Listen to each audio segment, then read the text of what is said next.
One-ish. Hello, folks. Welcome to the Bradley J. Show. Today's brought to you by Rick Walker's Rock and Roll Cowboy Clothes since 1932, and most of our guests have probably been there. New and vintage stuff, rock T-shirts, jewelry, leather jackets, including Vance and stuff, 306 Newbury Street, Back Bay, Boston.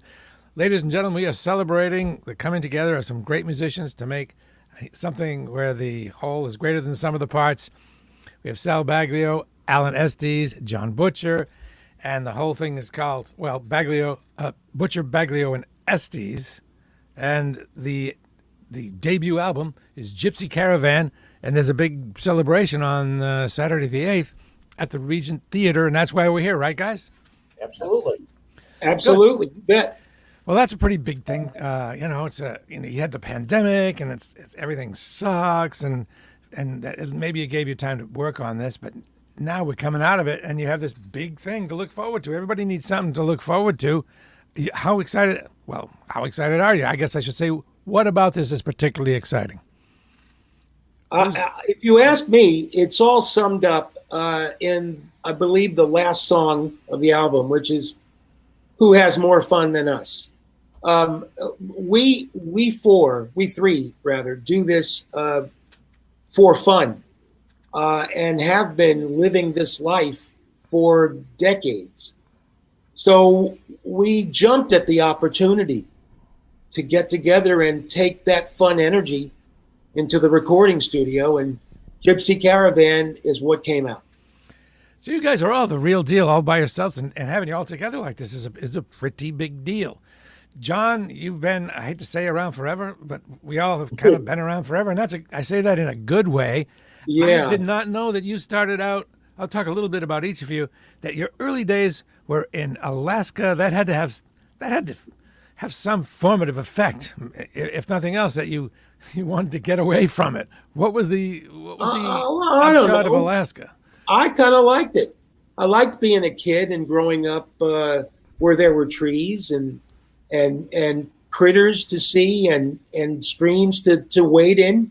There was nothing wrong with that for me. Okay, good. And Alaska wasn't, for my childhood, it's, you kind of have to separate that from the Sarah Palin Alaska. There was a lot of innocence and a lot of non-city growing up. So I thought it was pretty cool. I liked it. And then Sal, you're an East Boston guy, right? That's where I was born and raised. Yeah, I grew up there. And you had some pretty cool, formative, a little later for you, but with the Stompers, right away as a super young guy, you are touring with some heavy acts. Talk about that a little bit. Sure. Well, the Stompers were like that was like a childhood manifestation of a rock and roll fantasy. I was a teenager, and all of that was happening. You know what Boston was like at that point in time. Yeah, 70s. you guys were stars. All the bands had places to play, and it was just a time where anything was possible. Of course, that has to do with age as well. Like, I'm going to do this thing, and so we did. And we had a good run. And Alan's a Gloucester person. I know you've been in Gloucester a long time. Is that where you're originally from? Not originally, no, but I've been living here a lot of years now. And as a matter of fact, just for the record, we're coming up on our 400th anniversary in 2023. So we're making some plans on that. I've written a lot of songs about Gloucester. There's a lot of history here. It's a wonderful place. Jon also lives in part of Gloucester here, and a lot of musicians and a lot of artists live here. It's a very welcoming community for the arts. I listened to some of your work where you apply your country style to the Gloucester, to the ocean. It's interesting the way you do it. You do a song about Good Harbor, correct? Yeah, oh yeah, yep, absolutely. And you can't take away the influences. They're in the blood. And growing up with both my parents being musicians and stuff, I just I mean, my heart is where it is, but it is a great place to live, and especially in the summertime. Gets a little thin in the winter, but that's okay. And you connected with a lot of country artists that people associated with Nashville, etc. How did you do that? I lived down there for 10 years. I lived in Nashville for a little over 10 years and had a publishing deal and a record deal down there. And I got to write with lots of people like Shania Twain, Tammy Wynette, and had some of those people record my tunes. And, I went down there with a bundle of tunes and kind of a raw type of writer. And I really learned the craft of writing down there from co-writing with a lot of people and kind of learned the business at that time, although it's totally changed now. I want to ask you more about that later, but we're here to talk about this new record and the gig. So the gig on Saturdays at the Regent Theater, and anyone can go. And people talk about, well, there's no rock anymore, and there are no venues. That is not true, and this is proof that is not true. This is a place to go, easily accessible. I happen to know there's a lot of parking around that area, and you will be doing music from your new album, Gypsy Caravan. What can you do to describe to the folks what they're going to hear when they go? My oversimplistic description is it's heavy blues, but it's not probably all heavy blues. I heard particularly the song Long Player, and there's very recognizably blues, but you could probably give somebody could probably give a richer explanation of what folks can expect at this gig. Guess we'll go with Jon. I was just going to say, that would be Jon Butcher. I don't know. Tell them all about it. Sal, I have to quote Sal in answering, because Long Player was his statement to the world that we're gypsies, we're survivors. The three of us, I might not categorize it as we've been around forever. What I might say is we've been at this craft all of our adult lives. Much better. Yeah. And I think that Long Player says that the best. Don't you think so, Sal? It was a thought that came into my head and I wrote it. But yeah, musically, the show will be a mix of a lot of different things, there is some straight ahead blues on that record with particularly with Jon's Railroad Line. I would say that's the most, wouldn't you say, Jon? That's the most I would. blues rooted song. Yeah. And then there's some different, even Long Gone is a blues song that Alan wrote. Really it is, I think it is too. Yeah. Country blues. Yeah, but we're gonna do so. The show, Bradley, we're gonna do an acoustic sit down set, because guys our age like to sit down when we play, so we don't fall down. No, we're gonna do a little sit down set, and then we're gonna do a full set with the band. The band features Marty Richards on drums, Wolf Janandis on bass, and Tom West, who's on keyboards. So. It's going to be a gas. So it's a full-on thing. All right. Brad, I just wanted to say something really quick. You mentioned something earlier. You mentioned something about the pandemic. And the pandemic changed everybody. Before the pandemic, especially Jon and Sal were touring and playing so much that they really never had an opportunity to stop and take a breath and go, what do I want to do now? Because the calendar was full with the next date. And we all know some of those dates are magical and some of those dates are just a grind. So pandemic hits, fast forward to now what do? We can't go play the places that we used to. And so you start to take a look at your writing and getting back and doing some wood shedding and what do I want to do now that I have this time off? What do I want to do with my time? And I think that kind of, in some ways, pointed towards the ability for the three of us to get together, because we all started recording more and spending more time in the studio because that's all we had to do. Okay. I want to remind people we're speaking with Jon Butcher, Sal Baglio, and Alan Estes of Butcher, Baglio, and Estes. Got a new record, Gypsy Caravan, and they're going to be celebrating the release of that on October 8th at the Regent Theater in Arlington. Actually, it's 7 Medford Street, I believe. If I can, that would be cool if I actually remembered that. I hope it's right. So you're all songwriters.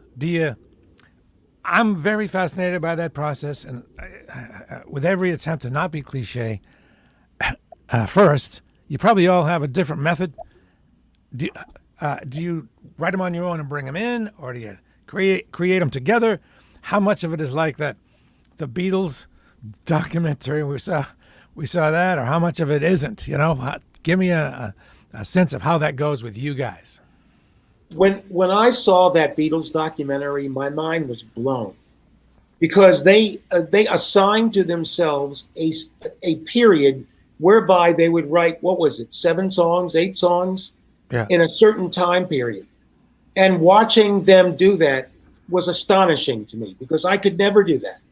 Literally sit in a room with a bunch of guys until you wrote memorable classics. You know, I'm not. I know, yeah. I'm not sure how that works. For me, I do my best driving in my car. How do you, if you're driving in your car and you think of something, how do you remember it? By the way, I have voice memo on my iPhone. Okay. That I use constantly. So I'm driving and I think of an idea. I pull over and put it on this, so I don't lose it. For me, when I try to write a song, I don't know if this is different for everybody. There'll be one phrase like "get out of here" or some simple everyday phrase, which is the chorus, and then you just build verses around that. Is that how everybody does it, or is that not how everybody does it? My favorite part of songwriting is the part that's mysterious. Like I'll pick up my acoustic and I'll sense that something's hovering somewhere, and I'll get an idea. And sometimes it comes out kind of complete. Lyrically, I might just use syllables to catch the melody, and then or some random words that make no sense, and I go back and I look at them and maybe nip and tuck here and there and say, well, I don't know what the hell I'm talking about here, but let me look at it and see what was going on in my head. A few of those ideas came to me, and Jon finished them. That are on the record. One is a ballad called "Still Running." You know, I had all the melody and the chorus still running. That was it. And I sent it to Jon, and you know, it was like I like this analogy. It was a really good pie crust, but it needed a filling. And Jon put the lyrics to that, and the same thing with a song called "Voodoo Moon." I had the music. I had Voodoo Moon, and that was about it. And so he brought the story to the song. That's important. How about you, Alan? Do you sit down and say, "I'm going to write a song now. Here we go," or do you have to wait for it to pop in your head and then you grab onto it? It's a great question because everybody has their own method that they learn, especially after a period of time that works best for them. There's a time when you know. Inspiration hits us all at a different time, but there's a time where you get to the point where you know where something's really good.